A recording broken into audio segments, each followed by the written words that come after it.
I'm going to shock the world right now. It is an existential threat, Senator, and also asleep. I have not seen it yet, but from what I've heard about former FBI Director Ray, someone in the audience behind comments on 60 Pam Minutes regarding China is videotaping Adam Schiff asleep. Now, this staff member began talking to the FBI in 2017 because he said he considered the leaks to be, quote, unethical, illegal, and treasonous. This is a Democrat staffer who is saying to the FBI he had a holy shit moment when he heard Adam Schiff give the order. These documents that outline the FBI's interview, like the FBI doesn't tape its interviews. They go back and they report what they heard. Adam Schiff built his entire career branding himself as the fearless truth teller of Washington, the guy who claimed he held the smoking gun that would change history. But here's the twist. His biggest secret didn't come from Republicans. It came from his own party. A Democratic staffer, not some right-wing operative, says Schiff himself approved leaks of classified information. And once Megyn Kelly got her hands on the story, the entire facade Schiff spent years crafting began to crumble. This isn't the tale of a brave politician holding power accountable. It's the story of a man addicted to cameras, obsessed with drama, and exposed as a performer in the grand theater of politics. And trust me, what Megyn revealed will change the way you see Schiff forever. Sure. President Biden pardoned Adam Schiff at the end of his term, but unlike the one he gave to Hunter, it was a limited pardon, and it only spoke to J6 and his work on the January 6th Select Committee, so it would not immunize him from any of the claims you and I are discussing right now, right? That's correct. The most explosive part of this story doesn't come from partisan spin. It comes from a whistleblower who proudly identified as a lifelong Democrat. This wasn't a Trump loyalist or a conservative activist. This was one of Schiff's own. Back in 2017, this Democratic staffer sat down with FBI agents, not once, but multiple times. He told them exactly what he witnessed. Adam Schiff personally giving the green light to leak classified information to the press. According to the staffer, it wasn't just questionable politics. He called it unethical, illegal, even treasonous. Think about that. A Democrat accusing a Democratic congressman of betraying national trust. Schiff wasn't blowing whistles, he was orchestrating leaks. And that's the moment Megyn Kelly seized on, because it shattered Schiff's carefully manufactured image as the fearless crusader for truth. But that wasn't the whole story. Don't believe he's going to weaponize the DOJ to use it against his opponents. I believe that's what was done to him. Though, as we discussed with Alan Dershowitz and that now famous clip that went around where I said we need Steve Bannon, I'm not totally opposed to it. I'm going to be honest. Who would cry a tear if Adam Schiff actually got some sort of hassle thrown his way by the DOJ? At least according to the legal experts I've talked to, he's only immunized for what he did related from January 6 forward of 2021. So these things occurred in 17 and 18. You've got the mortgage issue, which is also based on our reporting, a story we broke last October on the counting two houses as his primary residence to get better mortgage deals. Those would fall outside of the pardon according to the legal experts who've looked at it. And I suspect if those get to the case of criminality at some point, that there may be some legal challenges trying to test that pardon's longevity or breadth. And I think that is, one of the many fights that might be ahead if the Justice Department does something here. For years, Schiff marketed himself as Washington's detective, the man digging into corruption with relentless determination. But Kelly dismantles that illusion piece by piece. She shows how Schiff's true specialty wasn't uncovering conspiracies, it was creating them. Instead of hard evidence, Schiff waved around innuendo like it was a badge of honor. Instead of solving crimes, he teased Americans with hints of bombshell revelations just around the corner. And when nothing came of it, he doubled down, putting on the same serious face, lowering his voice for dramatic effect and pretending every vague hunch was a smoking gun. Kelly calls it what it is: political theater. Schiff wasn't serving justice. He was serving sound bites. He wasn't fighting corruption. He was auditioning for the spotlight. And it worked for a while, until the spotlight got too bright and the performance started to look hollow. And what happened next would shock everyone. So walk us through what the 302 reports that the FBI wrote up after their interviews with this whistleblower say. Yeah, so let's give you a sense of who this person is. We don't know their name because the name is redacted, but we know their career. They're a career intelligence officer. So they started in the executive branch as an intelligence officer, and then they get detailed to the Democratic side of the House Intelligence Committee. Eventually, this person inherits as his boss, Adam Schiff, when Adam Schiff takes over as the Democrat minority ranking member on House Intelligence in 2016. And they're working for Adam Schiff. And somewhere in the beginning of the Russia collusion, false narrative building in America, he attends a meeting where Adam Schiff says, we're going to leak. If there's one thing Schiff will forever be tied to, it's the endless promises of Trump-Russia collusion evidence. Remember those interviews where he looked straight into the camera, eyes wide, promising that the truth he had in his hands would change history? Megyn Kelly exposes how every one of those promises fizzled into nothing. Time and time again, Schiff claimed to have explosive documents, shocking proof, secret intelligence.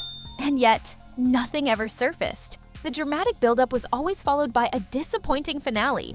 Kelly compares it to watching Scooby-Doo, except in this version, there's no unmasking of the villain, no big reveal. Just speculation that dissolved into thin air. Schiff didn't deliver history. He delivered hype. And in politics, hype without substance is just smoke. But Schiff's failures didn't stop him. They made him double down.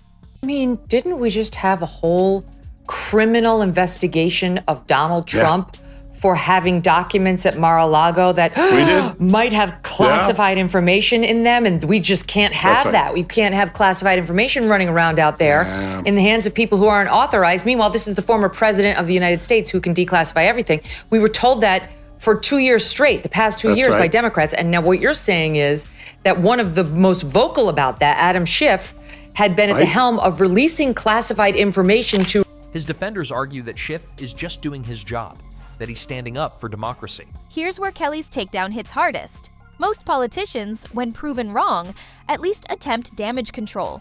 They walk back their claims, issue clarifications, or shift focus. Schiff? He doubled down, acting like the public was too stupid to notice.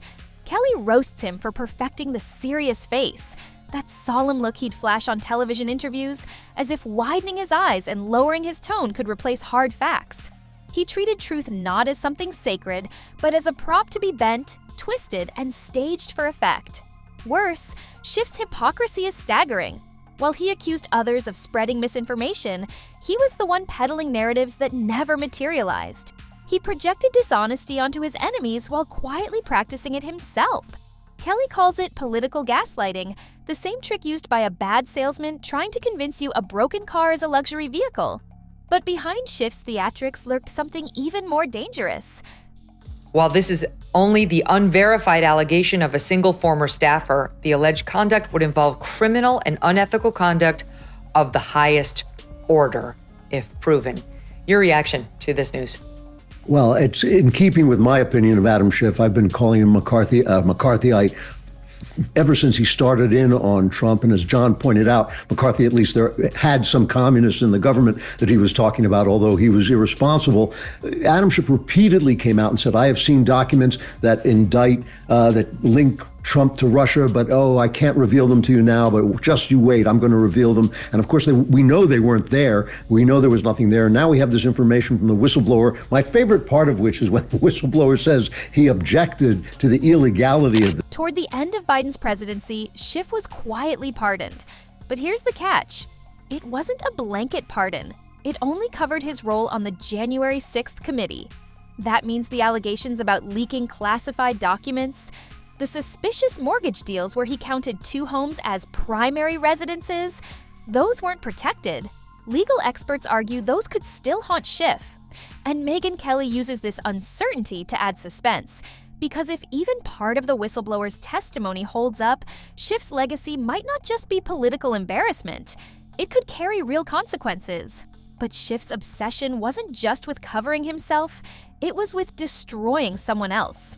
For years, Schiff's entire brand revolved around one mission: take down Donald Trump. He went on TV night after night, warning that Trump's downfall was just around the corner. He promised accountability, historic justice, and the collapse of the Trump presidency.